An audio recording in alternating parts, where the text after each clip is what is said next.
Good morning students. In the last session we have completed about the female reproductive system. Now we will see the process of gametogenesis. Now the gametogenesis, in simple terms, it is defined as the process of formation of haploid gametes from diploid germ cells in the gonad is called gametogenesis. It takes place in the primary sex organ, that is testis and ovary respectively, and they produce sperm and ovum respectively.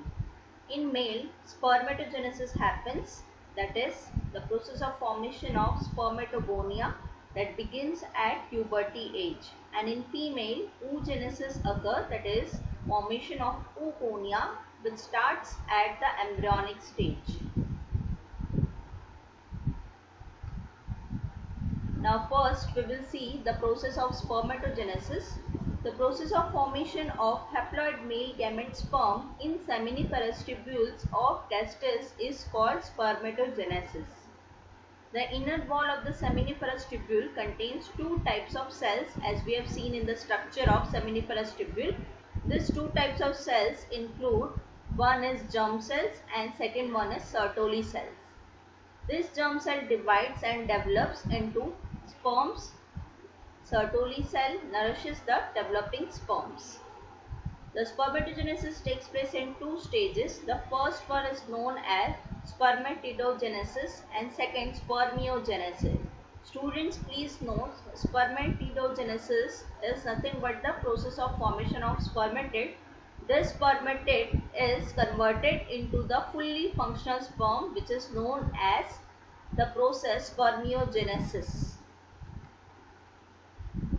Now first stage of the spermatogenesis is spermatidogenesis, that is the process of formation of spermatid, which involves three substages. First stage, that is the multiplication phase, which shows that the spermatogonia, the singular form is known as spermatogonium, undergoes repeated mitotic division and forms a large number of diploid spermatogonia which possess 46 chromosomes. Now here students, you can see in this chart diagrammatic view, that is here the 2n is there, that is the spermatogonium is there. They undergo the mitotic division, and as we know that in the mitotic division equal number of chromosomes are there. So many spermatogonia are formed in the first phase, that is the multiplication phase. In the second phase, that is the growth phase, the spermatogonia grows in size by increasing the cytoplasm and matures to form primary spermatocyte. So here you can see this spermatogonia, they increase by increasing their cytoplasm and they form the primary spermatocyte.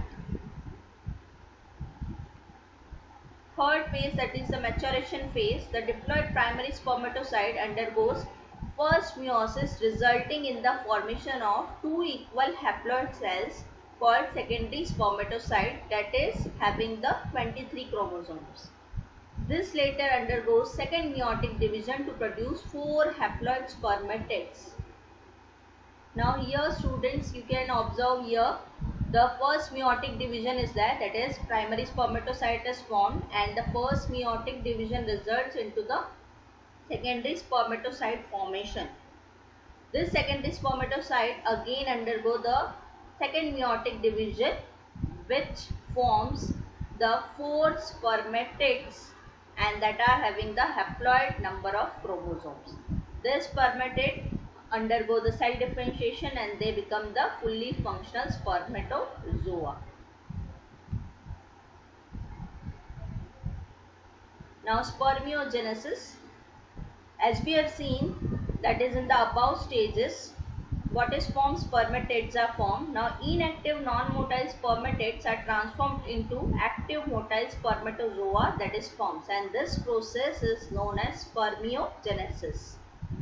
After spermiogenesis, the sperm head, which is embedded in Sertoli cells, gets released from the seminiferous tubules, and this process is known as spermiation. Students, please do remember, this is the most important term. It can be asked for the 1 mark. What is spermiation? So whenever after the process of spermiogenesis, what happens? the sperm head which is embedded in the Sertoli cell which provides nutrition to the developing sperm. They get released from the seminiferous tubule and this process is known as spermiation.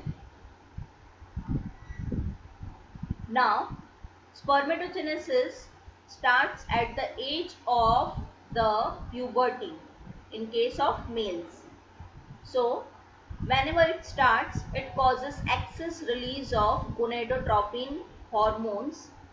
This gonadotropin releasing hormone, it is basically hypothalamic hormone.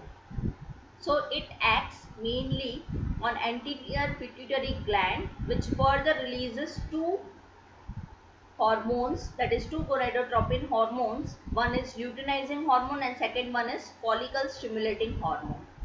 This luteinizing hormone acts on the Leydig cells which secretes androgen, and androgen further stimulates the process of spermatogenesis. Follicle stimulating hormone, it acts on the Sertoli cell and it mainly releases the secretion of the factors that is needed for the spermiogenesis. So student, this is the important topic. This can be asked for the 2 marks, that the role of hormone in the process of spermatogenesis. So again I am repeating, this process starts at the age of puberty due to the excessive secretion of the gonadotropin hormone.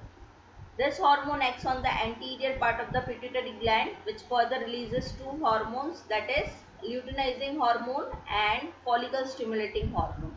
This LH hormone, that is luteinizing hormone, acts on the Leydig cells which secretes androgen and this stimulates the process of spermatogenesis. And this FSH acts on the Sertoli cells which secretes the factors needed for the spermiogenesis. Now these are the stages, that is how the fully functional sperm is formed. First the spermatic nucleus is there, then the centrole surrounds, then microtubule formation and the flagellum you can see, then mitochondria is growing, cytoplasm, excess of cytoplasm surrounds the middle piece part, acrosome formation occur, then finally we can see all the parts in the fully functional sperm.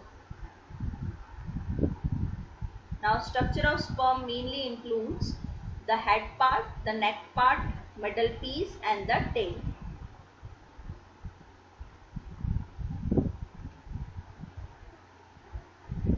As we have seen the sperm structure, the plasma membrane envelops the entire body. Parts of sperm include, as we have seen, the head part. It contains elongated haploid nucleus, anterior cap-like acrosome structure. This acrosome has hydrolytic enzyme known as hyaluronidase which is derived from the Golgi complex during division and it is required for the fertilization of ovum. Means mating or the fusion is passed in due to the presence of this enzyme, that is hyaluronidase. Neck portion, that is the connecting head and the middle piece. Middle part, that is containing many mitochondria which is required for producing energy for the movement of tail which provides the motility. Tail part, it is a long slender, it provides the vibration. Now 200 to 300 million sperm is there in one ejaculation of the male. Means whenever the male ejaculates, it contains 200 to 300 million sperms. 60% have the normal shape and size and 40% of the sperm they have the motility.